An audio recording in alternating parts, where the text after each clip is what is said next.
Have you ever found yourself in the middle of a conversation, maybe just a casual chat with a friend or a coworker by the coffee machine, and suddenly you realize you are absolutely tearing someone else down behind their back? Oh, yeah. It just sort of sneaks up on you, doesn't it? Right, and I don't just mean a mild, passing complaint about them leaving their mug in the sink. I mean wildly exaggerating their flaws. Like painting them as a complete monster. Exactly, an absolute villain. Even though, like, deep down in your rational mind, you know they aren't actually that bad. And the most unsettling part is the feeling you get while you're doing it. You feel this nagging sense of guilt. Yes, you know you're crossing a line, maybe even being unfair.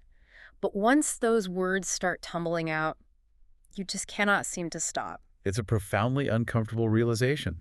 That feeling of being almost a passenger in your own body, you know? Yeah, totally. Watching your mouth say these incredibly harsh, disproportionate things and feeling utterly powerless to hit the brakes. It creates a tremendous amount of internal dissonance. Powerless is exactly the word. I mean, it really feels like driving a car with a stuck accelerator. That's a great way to put it. You know you're speeding, you see the warning signs blurring past you, you know it's dangerous, but the engine just will not stop roaring once it gets going. Right, you're just holding onto the steering wheel, terrified, waiting for the whole thing to either crash or run out of gas. Exactly. And that specific out-of-control feeling is what we are exploring today in this deep dive. We are looking at the psychology behind exaggerated complaining and relentless bad-mouthing. And our core mission today is to look under the hood of that uncontrollable car, so to speak. Yes, to uncover the hidden cry for love that actually fuels this behavior and give you the tools to understand these patterns, not just in the people around you, but, well, in yourself. To start, we really have to dismantle a very common, very lazy assumption society makes. What's that? Well, when we see someone engaging in this relentless, exaggerated gossip, our default reaction is usually to write them off entirely. We label them. Oh, right. We say, oh, they just have a toxic personality, or they're just a mean-spirited person. Exactly. But clinical psychology and behavioral analysis paint a very different picture. This isn't an issue of an inherently bad personality. So what is it then? What we are actually looking at is a highly complex, subconscious reaction stemming from a deeply unfulfilled emotional state. It's the culmination of a long history of emotional survival. Okay, I want to push back on that right out of the gate because I think a lot of people listening might be skeptical. Sure, go ahead. You're saying this bad-mouthing is a desperate cry for love or like an emotional survival tactic. But honestly, we all know people who gossip constantly, and they do not look like they are in pain or fighting for survival. All right, they look like they're having fun. Yeah. Doesn't gossip just release a dopamine hit? Yeah. I mean, human beings are social creatures. We bond over shared enemies. That is very true. So how can we be sure this behavior is rooted in some deep emotional starvation and not just, malicious entertainment? That's a crucial distinction to make. You are absolutely right that casual gossip can serve a social bonding function. Evolutionary psychologists have long argued that sharing information about third parties helped early humans navigate complex social hierarchies. Right, it's tribal. Exactly.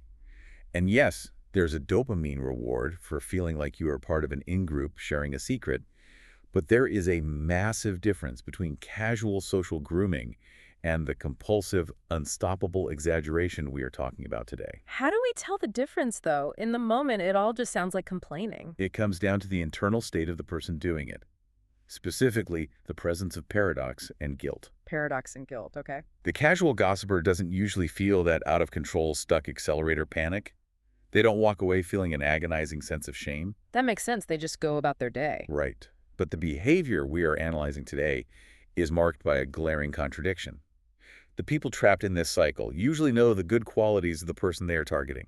They aren't blind to them. Wow, okay. They might even act incredibly kind, polite, or even overly accommodating to that person's face. Oh, right, the classic two-face dynamic. They smile at the boss in the meeting, and then 10 minutes later in the break room, they are describing the boss as a sociopathic tyrant. Precisely. It's a Jekyll and Hyde scenario. Yeah. If they were just inherently malicious or just having fun, there wouldn't be this agonizing tension between how they act to the person's face and how they talk behind their back. So why do they do it? This dual behavior, the smiling face hiding the verbal knife, is a classic adaptation. It develops because at some formative point in these individuals' lives, Communicating their true feelings directly ended in disaster. Wait, what kind of disaster? Are we talking about a bad argument with a spouse or something more deeply rooted? Usually something foundational. Imagine a person who, earlier in their life, often in childhood or a highly formative relationship, tried to be vulnerable. Okay. They tried to say, I am hurt by what you did, or I feel neglected. And instead of being met with empathy, they were punished. Punished how? Maybe they were mocked, maybe the relationship was severed, or maybe they were made to feel guilty for even having needs. Oh, that's awful. It is. The lesson their developing brain learned in that environment was basically direct communication of my negative feelings is fundamentally dangerous. It threatens my attachments. So their brain creates a new operating system to protect them. Like direct conflict is coded as a lethal threat, so they avoid it at all costs. Exactly. But the frustration, the hurt, the anger, those emotions don't vanish just because the brain decided it's too dangerous to express them to the person who caused them. Right, the energy has to go somewhere. Yes. Yeah. Emotional energy has to go somewhere. So to maintain their own psychological equilibrium, to literally survive the emotional pressure, they adapt. You start venting. They start venting, but they do it to safe third parties. And because they are terrified the third party won't care about a mild complaint, they subconsciously exaggerate the story to ensure the listener takes their side. Okay, so it's a psychological workaround. But if this workaround, this exaggerated venting, is a survival strategy, why does it make them feel so awful? Because it's maladaptive. If the system is designed to protect them from the dangers of direct confrontation, why is the aftermath characterized by such profound, agonizing guilt? Because, ultimately, it violates their own core values. Think about the mechanics of the venting process. Okay, let's walk through it. When they're in the break room, tearing down the boss, they get a hit of temporary relief. The internal pressure drops for a brief moment because they finally got the words out. The exhaust pipe lets out some steam. Exactly. But almost immediately after the audience leaves, reality sets in. The rational brain comes back online. They realize they've wildly exaggerated. They remember the boss's good qualities. And because they aren't actually psychopaths, because they do have a moral compass, they feel terrible. Yes. They feel immense shame for being duplicitous. And here's where the trap snaps shut. That shame, that agonizing guilt over what they just did, actually creates more internal stress. It completely tanks their self-esteem, making them feel even more isolated, misunderstood, and fundamentally flawed. Which in turn builds up the internal emotional pressure all over again. Exactly, leading to the absolute necessity for another round of exaggerated venting just to cope with the new shame. Wow. It's a closed loop, a totally self-sustaining reaction. It reminds me of someone scratching a mosquito bite until it bleeds. Oh, that's a perfect analogy. Yeah, like the scratching feels incredible for a split second, a total relief. But then you damage the skin, it hurts worse, it gets inflamed, and the itch comes back twice as strong. So you scratch it again. That is a very accurate physiological parallel. So if this exaggerated bad-mouthing is the scratching, what is the actual itch? Ah, that's the real question. What exactly is this behavior trying to soothe? Because it clearly isn't really about the coworker who chews their food too loudly or the neighbor who didn't wave back. No, the precipitating event is almost always just a trigger. The root cause, the itch, to use your analogy, is a desperate, almost primal need to have someone understand one's pain. A cry for love. Yes, it is a fundamental cry to be seen. But because direct communication saying I'm having a really hard time or I feel lonely has historically led to rejection, a massive wall of fear blocks that direct route. They are terrified to just ask for comfort. Terrified. Because asking for comfort requires vulnerability, and we've already established their brain treats vulnerability like a loaded gun. Right. So to bypass this fear, to get the comfort they're starving for without taking the risk of direct vulnerability, what do they do? The subconscious mind goes to work as a screenwriter. It creates a dramatic narrative. It shifts the focus away from, I am weak and I need help, to look at how terrible my external situation is. Yeah. Look at how awful this other person is. There is a psychological concept mentioned in the research that completely blew my mind regarding this narrative shifting. It's the idea of double approval. Yes, double approval. Can we break that down? Because once you see this happening, you realize how sophisticated this subconscious mechanism really is. Double approval is a brilliant framework for understanding this. When a person is playing the role of the heavily burdened, unhappy victim in their exaggerated story, They aren't just looking for a shoulder to cry on. What else do they want? They are seeking two distinct, overlapping validations simultaneously.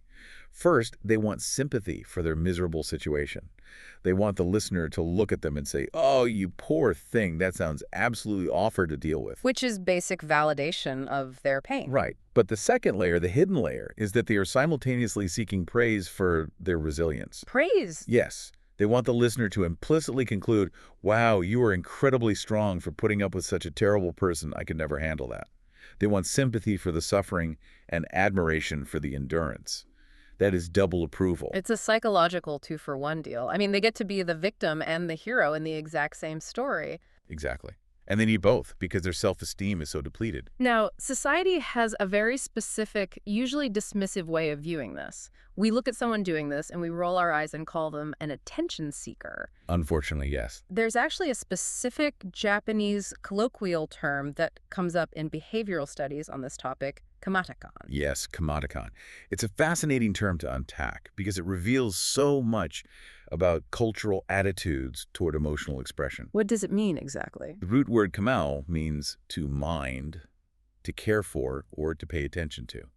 And tan is a diminutive suffix, usually attached to children's names or used as a term of endearment. So literally, it translates to something like a little one who wants to be cared for. But it's not used in an endearing way, is it? Not at all. In modern usage, it carries a highly derogatory, eye-rolling connotation.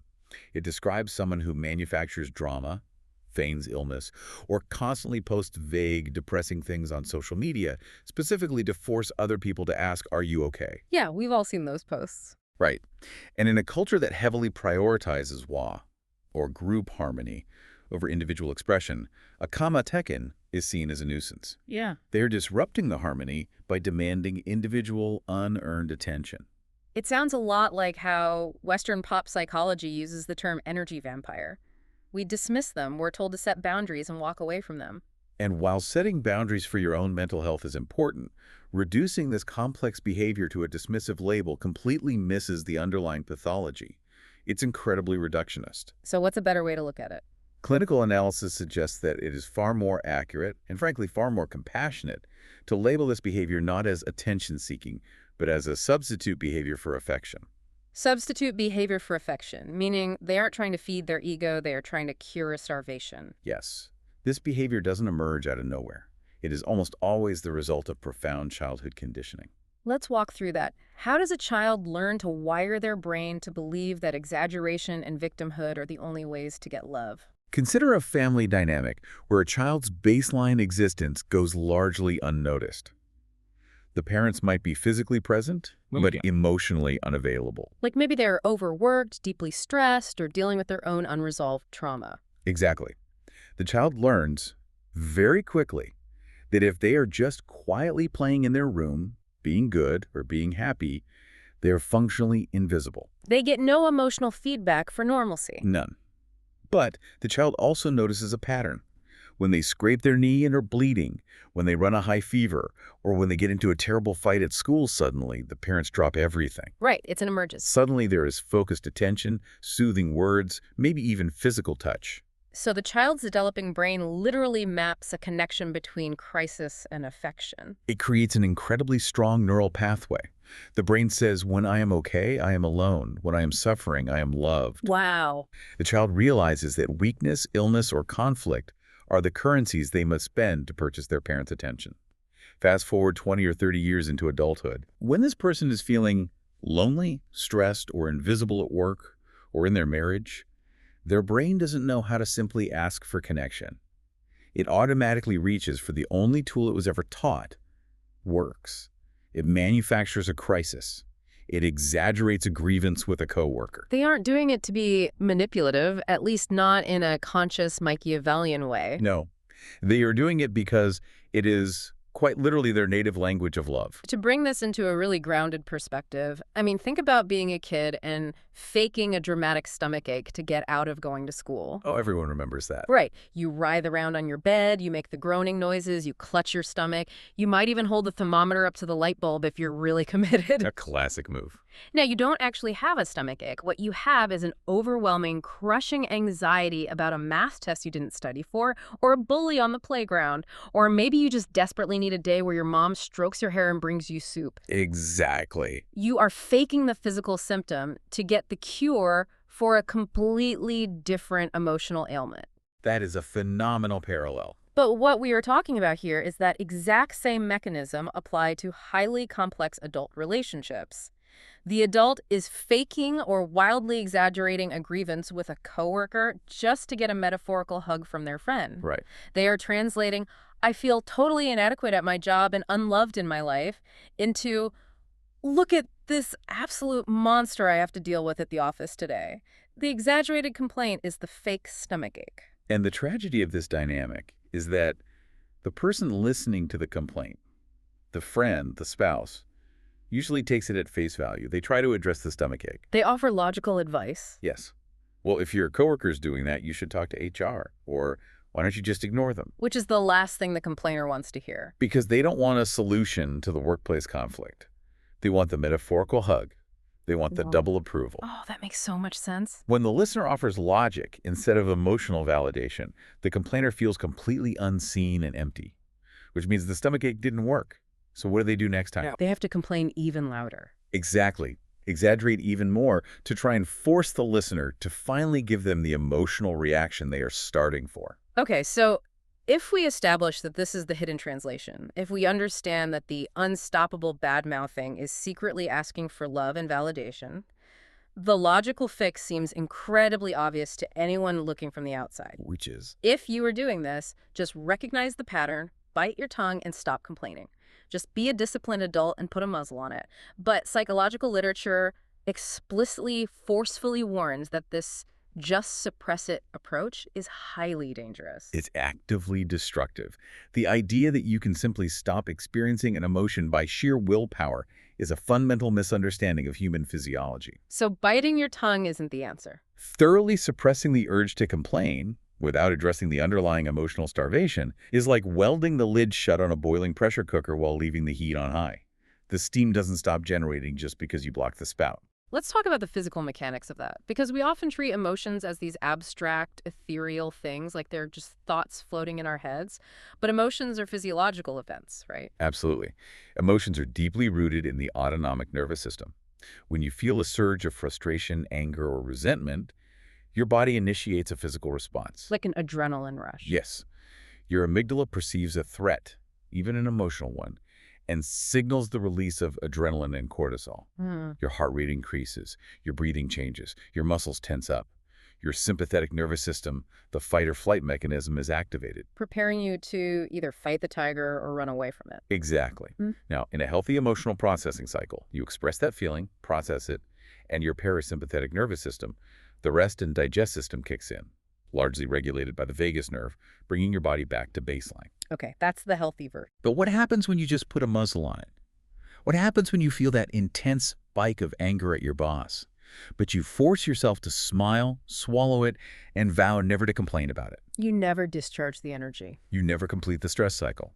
The cortisol remains elevated. Your nervous system stays locked in a low-grade state of fight or flight. That sounds exhausting. It is. And over time, this chronic suppression causes severe internal distortion. A person who resolves to just bottle everything up, to become the ultimate stoic people-pleaser, might appear incredibly calm and gentle on the surface, but internally, they're tearing themselves apart. What does that internal tearing apart look like in real life? Behaviorally, it often manifests in compensatory, destructive ways. When the brain cannot find an external target for its frustration, it frequently turns the target inward. Inward, like self-harm. Yes. This is where we see the development of severe dependency issues, alcohol, substance abuse, or disordered eating. Overeating is a very common mechanism for literally trying to stuff the feelings back down, using the temporary dopamine of food to numb the internal screaming that you aren't allowing yourself to vocalize. So they trade external bad-mouthing for internal self-harm. Yes.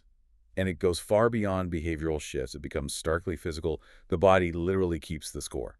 What kind of physical symptoms are we talking about? Clinical observations of chronic emotional repression show a correlation with inexplicable somatic symptoms. Patients will report a literal burning sensation in the center of their chest and agonizing heat in their heart. Wow. They develop chronic essential hypertension, high blood pressure, because their blood vessels are constantly constricted by unreleased stress hormones. I read about one symptom in the research that really stopped me in my tracks: numbness in the hands. How does holding in a complaint make your hands go numb? It goes back to that sympathetic nervous system response. When your brain is constantly trapped in fight or flight, your body prioritizes blood flow to your major organs and large muscle groups, the heart, the lungs, the thighs, to prepare for literal combat or escape. Okay, so it pulls blood from the extremities. Exactly. To do this, it constricts the blood vessels in your extremities. It shunts blood away from your hands and feet. Over a prolonged period of chronic emotional suppression, this constant vasoconstriction can actually lead to peripheral neuropathy. Wait, seriously? Yes, your hands go numb because your body is continuously preparing to fight an invisible emotional tiger that you refuse to let out of the cage. Numbness in the hands because of unspoken anger. That is staggering. It completely validates the driving metaphor we started with. Oh, so? If emotional energy is like a high-octane engine and bad-mouthing has been your rusty, leaky exhaust pipe, I mean, it makes a terrible noise and annoys everyone around you, but it lets the pressure out. If you just take a steel cap and weld that exhaust pipe shut, the engine doesn't stop. The pressure builds until you literally blow a gasket, burst the pipes, and destroy the car. That is the exact mechanical reality. You cannot pass a law in your brain that says, I hereby decree I am no longer sad or resentful. Right. The goal of healing cannot be focused on the negative action of simply not complaining. The goal must be the positive action of building a brand new safe circuit for that emotion to be digested. We are going to get into the exact step-by-step process of building that new circuit in just a moment. But before we look at the cure, we have to examine the environment where this disease thrives. The family environment. Yes, because this emotional suppression, the pressure cooker, the eventual explosions, they are most intense in the environment where the stakes are the absolute highest, and that is within our own families. Family dynamics are the ultimate crucible for this behavior. Why is family so different from the workplace or our friend groups? I mean, a toxic boss can cause a lot of stress, too. A toxic boss can cause immense stress, absolutely.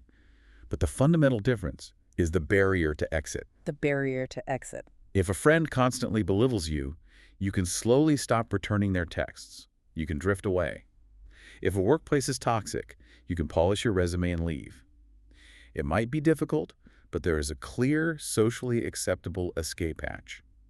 Family, for the most part, is a locked room. You share genetics, history, holiday tables, financial ties. You can't just hand in your 2 weeks' notice to your mother. Exactly. You are psychologically and socially tethered to them. And within this locked room, a very specific, highly volatile dynamic often develops, particularly for individuals who experience that emotional starvation in childhood. What dynamic is that? We see the emergence of the rescuer or the self-sacrificer. Talk to me about the self-sacrificer. What does that look like? This is a person who grew up feeling fundamentally unloved or invisible, but instead of turning bitter or rebellious early on, they adapt by dedicating their entire existence to trying to fix the family dysfunction. Oh, They try to earn the love they lacked by being the savior. They become the hyper-responsible one, the mediator, the one who gives up their own dreams, their own money, their own peace of mind, to try and pull their parents or siblings out of their misery. They pour all of their energy into trying to stabilize a sinking ship. Yes. And the profound trauma occurs when that desperate, lifelong effort is rejected. Rejected after everything they did. Imagine this person finally reaching a breaking point, looking at their family, holding out their hand, and essentially saying, please, I have given you everything. Let's get out of this unhappiness together. Let me help us change. And the family says no. Yes. The family member, perhaps threatened by the change or simply incapable of it, brushes that hand away. They choose the dysfunction over the rescue. Why is that specific rejection so volatile? Why does that moment turn into the unstoppable bad-mouthing we've been talking about? Because we have to understand what that hand being brushed away actually represents to the self-sacrificer. It isn't just a polite, no thank you, I'm fine as I am. What does it represent? For the person who has invested their entire identity, their entire sense of worth into being the savior, A rejection of their salvation is felt as an absolute denial of their very existence. Like, if I cannot save you, then I am nothing. Precisely.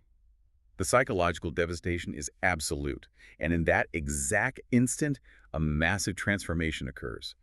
Deep, desperate affection violently flips into intense, consuming hatred. Affection flipping into hatred, that feels counterintuitive. We usually think of love and hate as total They're opposites. not opposites at all. Indifference, apathy that's the opposite of love. Psychological theory, notably drawing from Freudian concepts of libido and emotional energy, posits that love and hatred are actually the front and back of the exact same energetic coin. Because they both require a massive amount of focus and passion. Yes, to truly hate someone requires you to be profoundly attached to them. When the massive current of energy that was flowing toward a family member's love and desperate rescue is suddenly blocked by rejection, that energy doesn't just evaporate into the ether. Physics tells us energy cannot be destroyed, it only changes form. The psychological equivalent is that the current violently reverses direction. The intense desire to connect becomes an intense desire to destroy or tear down. Oh, wow. And that reversed current is what fuels the obsessive, exaggerated bad-mouthing. It is the only way the system knows how to discharge the massive voltage of rejected love. Okay, this brings me to a major question, and honestly, a point where I need to really challenge the prevailing cultural narrative right now. Go for it. Because if you open up social media or read a modern self-help blog, the universal advice for dealing with the kind of family dynamic you just described is very simple: cut them off. Right, going no contact. Yeah, the phrase go no contact is everywhere. If your family is toxic, block their numbers, move across the country, and live your best life. It's presented as the ultimate form of self-care. But the psychological analysis we're looking at here suggests that this advice might be fundamentally flawed. Are we really saying that running away from a toxic family is the wrong move? It requires deep nuance.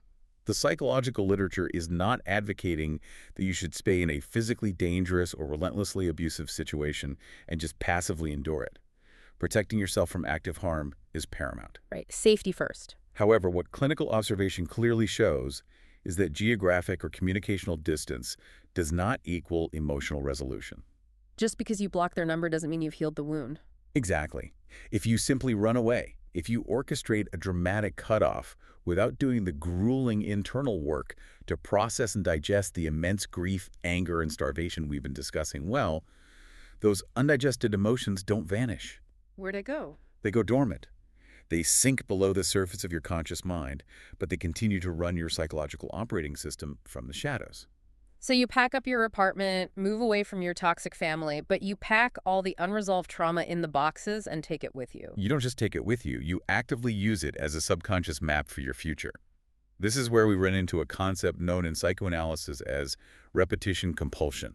Repetition compulsion. What does that look like in this context? It is the mind's unconscious drive to repeat a traumatic event or circumstance. If you run away from unresolved family trauma, the undigested emotions will dictate who you choose to bring into your life next, particularly in romantic partnerships. You're kidding. No, you will unconsciously seek out and be magnetically attracted to people who possess the exact same psychological deficits as the family members you just cut off. Wait, let me make sure I'm understanding this because this is terrifying. Are you saying that if I cut off my highly critical, emotionally unavailable mother without resolving my internal, desperate need for her approval, I am mathematically doomed to date someone exactly like her? Well, mathematically doomed is fatalistic, but psychologically the probability is overwhelmingly high because your brain is still obsessed with solving the original puzzle. It wants to win the game it lost in childhood. Exactly. It thinks on a subconscious level, if I can find someone who is just as cold and critical as my mother, and I can somehow perform well enough to get this person to love me, it will retroactively heal the original wound. So I cast a new actor to play the role of my mother in the play of my life, hoping to rewrite the ending of the script. Precisely. It is not an escape from the trauma. It is a restaging of the trauma. And this perfectly explains a phenomenon we see all the time. People who jump from one highly toxic relationship to another. Yes. Constantly bad-mouthing their terrible partners, complaining about how unlucky they are in love, but utterly failing to realize that they are the casting director. That is incredibly sobering. If you don't heal the wound, you will bleed on people who didn't cut you. Yes, that's it entirely. Okay.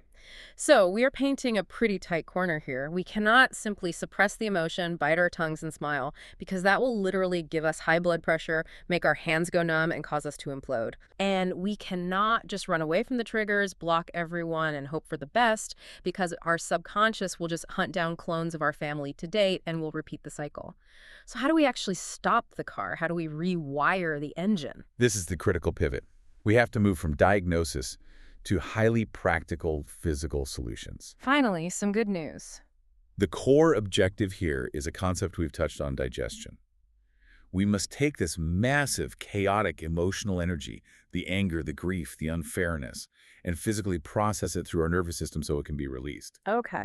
But there's one crucial, absolute, non-negotiable rule for this digestion process. What's the rule? It must be done in a way that does not require an audience. No audience. Wait, so calling my best friend, having 2 glasses of wine, and venting about my terrible day doesn't count as digestion? No, it doesn't. And this is a hard truth for many people to accept. Venting to a friend might feel good temporarily, but it keeps you trapped in the cycle. Why? I feel better after I vent. Because when you vent to an audience, you are still fundamentally relying on external validation. You are still looking for your friend's face to show outrage on your behalf. You're still waiting for them to say, "You're right, they are awful, you are a saint." Oh, I see. You are still feeding the exact double approval mechanism that caused the problem in the first place. So to break the cycle, you have to starve that mechanism. You have to bypass the need for anyone else to co-sign your pain. How do we practically do that? Clinical practitioners recommend very specific solitary methods. The first is raw, unfiltered writing. Like keeping a diary. Not journaling in a beautiful leather-bound book that you hope your grandchildren might read one day. I mean, writing your ugliest, most exaggerated, hateful thoughts on a cheap piece of paper with the absolute ironclad commitment that you will tear it up or burn it the second you are finished. Why is the destruction of the paper so important? Because the moment you think there is even a 1% chance another human being will read it, your subconscious mind will begin to censor you. Oh, you start editing to look like the good guy. Exactly. It will start editing the narrative to make you look more reasonable, more like the victim, and less petty. You have to write with the freedom of absolute secrecy. You get the poison out onto the page without managing your PR. Okay, private destructive writing. What else? The second method is vocalizing your feelings, speaking them out loud, but while completely alone. Like talking to yourself in the shower. Exactly. In the shower, alone in your car on a commute, or walking in a secluded area of the woods, you must physically articulate the words. You say the things you want to scream at your boss or your mother, but you say them to an empty room. And the third method? Somatic movement, moving your body to physically discharge the accumulated adrenaline and cortisol. Going for a dead sprint, punching a heavy bag, furiously digging a hole in your garden. So getting it out of your system physically? Bessel van der Kolk's work on trauma, The Body Keeps the Score, heavily emphasizes this. The stress response is a physical preparation for action. You have to give the body an action to complete the cycle. Okay, I logically understand how running or hitting a heavy bag burns off adrenaline. That makes physiological sense. But I really want to understand the psychological rewiring happening with the solo talking. Sure. Why does sitting in my car yelling at my steering wheel cure me of the urge to badmouth my coworker later? It feels a bit silly. It feels silly because we aren't used to validating ourselves. Right. Remember, the core engine driving the exaggerated complaints is the deep-seated childhood belief that your emotions are only valid, that your pain is only real if someone else sees it and acknowledges it. Right. By engaging in these solo vocalizations, you are performing a radical, almost revolutionary act of self-reliance. So? When you sit in your car, feel intense anger, vocalize it, and let it pass. Yeah. You are slowly, deliberately proving a new reality to your own brain. You are teaching your nervous system, I'm allowed to experience this intense, ugly emotion. I'm allowed to release it. And most importantly, I survived it. Without anyone watching. Yes, I didn't need an audience to witness it, approve of it, or pity me for it to be real. I want to try an analogy here. Tell me if this tracks. Imagine you are trying to learn how to genuinely enjoy a comedy movie. Have you ever watched a comedy sitting on a couch with someone you are trying to impress? Or someone whose opinion you care about a lot? Oh, of course. When a joke happens, what do? You don't just laugh. You subconsciously glance over at them out of the corner of your eye to see if they are laughing. Sure. If they have a straight face, you swallow your laugh. If they chuckle, you allow yourself to chuckle. You are entirely relying on their social mirroring to validate whether the movie is actually funny. You have outsourced your own sense of humor. That is a brilliant example of external validation. So doing these solo emotional exercises, screaming in the car, writing and burning the paper, it's the equivalent of forcing yourself to sit in a totally empty room, put on a movie, and learn how to belly laugh completely by yourself. It feels awkward at first because you keep looking over to an empty couch for permission, but eventually you build the muscle. You build a muscle of self-validation. You teach your brain that your internal experience is the only metric that matters. That analogy perfectly captures the mechanism of healing. And building that muscle of self-validation is the only thing that finally stops the uncontrollable car of bad-mouthing. Because you aren't hungry for validation anymore. Right. Because once you can reliably validate your own pain, you are no longer starving. And if you're no longer starving, you no longer need to wildly exaggerate your grievances to force other people to feed you. The desperation evaporates. The nervous system settles. The car slows down. That is incredibly empowering for the individual, but the Yeah. psychological frameworks we are exploring take a massive pivot toward the end. They raise the stakes from individual sanity to something much, much bigger. They absolutely do. This rewiring process isn't just about saving your own blood pressure or saving your friends from having to listen to your gossip. If you are a parent, this work is absolutely crucial for protecting the next generation. It is arguably the most vital application of everything we've discussed today. We talked earlier about how childhood conditioning wires the brain to associate crisis with affection. Yeah, the kids who fake a fever to get attention. Exactly. Well, if you are a parent trapped in the cycle of bad-mouthing, holding grudges, and suppressing your emotions, you are actively forging those exact same chains for your children. But wait, what if I never do it in front of them? What if I'm very careful? I put the kids to bed, close my bedroom door, and only then do I call my sister to viciously complain about my spouse. The kids didn't hear the words. Are they still affected? Absolutely. The idea that children only learn from explicit instruction or direct eavesdropping is a fallacy. Children are emotional sponges. So they just pick up on the vibe. Their brains are equipped with highly sensitive mirror neurons designed to read the environment for safety. They are exquisitely attuned to the atmosphere of the home. Even if the words are never spoken, the child absorbs the tension. Oh, wow. They read the tightness in your jaw, the sigh you let out when your spouse walks in the room, the subtle, breathing undercurrent of resentment in the kitchen. So they are quietly absorbing the family operating system. They are learning that the house is tense. And maybe, just like we talked about, they start faking their own stomach aches to try and break the tension or to get the distracted, resentful parent to finally pay attention to them. Precisely. They are downloading the survival strategy in real time. And clinical guidance insists that to protect your children from adopting this maladaptive system, you must rigorously, ruthlessly face your own issues first. You can't just pretend everything is fine. You cannot parent your way out of your own trauma. You cannot give them a healthy emotional environment if your own internal environment is a war zone. You have to heal your way out of it so you stop projecting it onto them. I have to say, rigorously facing your own issues sounds incredibly daunting. If someone is listening to this right now, driving in their car or walking the dog, and they just had the terrifying realization that they have been modeling this exact dysfunctional behavior for their kids for the last 5 or 10 years. It's heavy. Yeah, they are probably feeling a massive wave of guilt. They might be feeling like the damage is done, like it's simply too late. And that guilt is understandable, but it is misplaced. Here is where developmental psychology offers a deeply comforting, evidence-based revelation. I think we all need to hear this. You do not need to be a perfect parent to break the generational chain. In fact, the pursuit of perfection is an illusion that usually just leads to more emotional suppression. If we don't need to be perfect, what is actually required? What is required is transparency and visible effort. Studies in emotional intelligence modeling show that simply demonstrating to your children that you are aware of your own flawed emotional patterns and that you are actively taking responsibility for changing them is profoundly impactful. So it's not about hiding your mess from your kids, it's about making the process of cleaning up the mess visible to them. Exactly. Think about the impact on a child when they see their parents start to get visibly frustrated. Maybe they snap or start to complain, but then they stop. They catch themselves. Like out loud. Yes. They take a deep breath and say, you know what?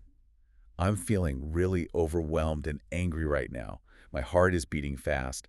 I need to go into the other room for 10 minutes and take some deep breaths by myself. Instead of terrifying the child, what does that do? It provides a masterclass in emotional regulation. The child is watching the generational cycle break in real time.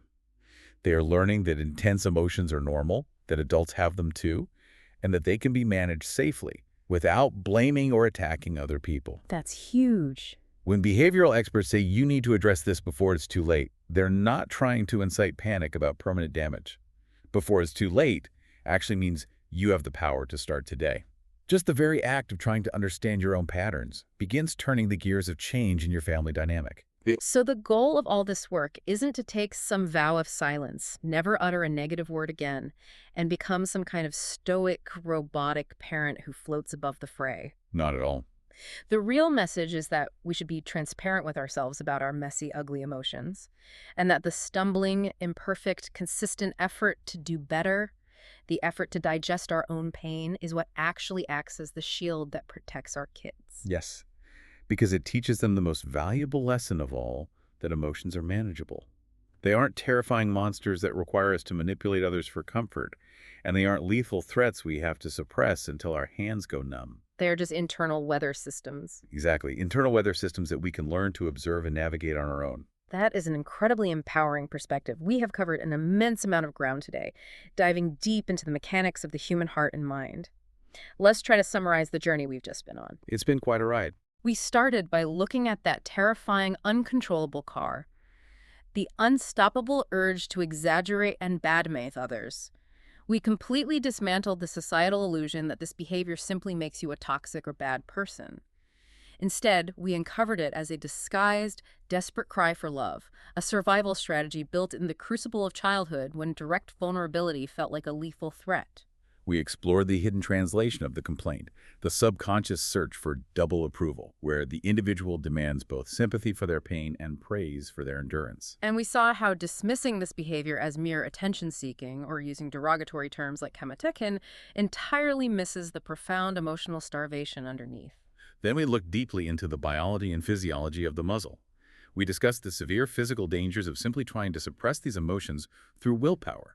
Right, how biting your tongue keeps your sympathetic nervous system locked in fight or flight, leading to self-harm, chronic high blood pressure, and vasoconstriction so severe your hands literally go numb. We then stepped into the locked room of family dynamics, examining the devastation of the self-sacrificer or rescuer.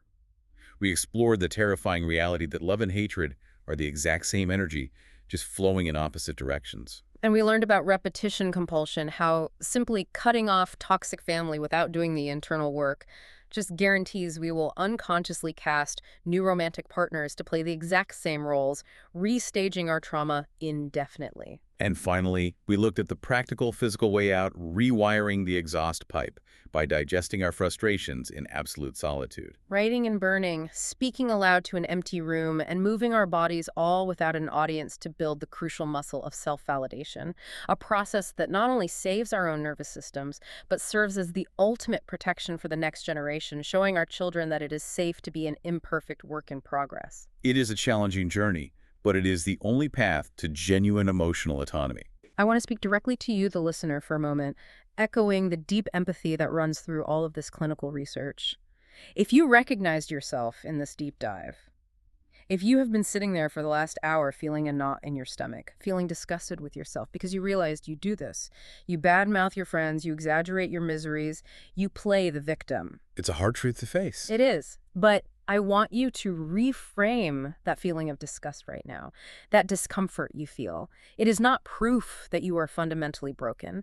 It is actually proof that you possess a highly functioning moral compass and a powerful active desire to change. Absolutely. The very fact that you notice the contradiction, that you feel the guilt of the stuck accelerator, means you are awake. You have already taken the hardest, most painful first step toward healing simply by acknowledging the pattern. That is the perfect, necessary note of grace to end on. Yeah. But before we close this deep dive, I want to leave you with one final provocative implication drawn directly from the psychological assertion about emotional energy. We discussed how love and hatred are the front and back of the exact same energy coin. Think about the sheer volume of energy it takes to maintain a grudge.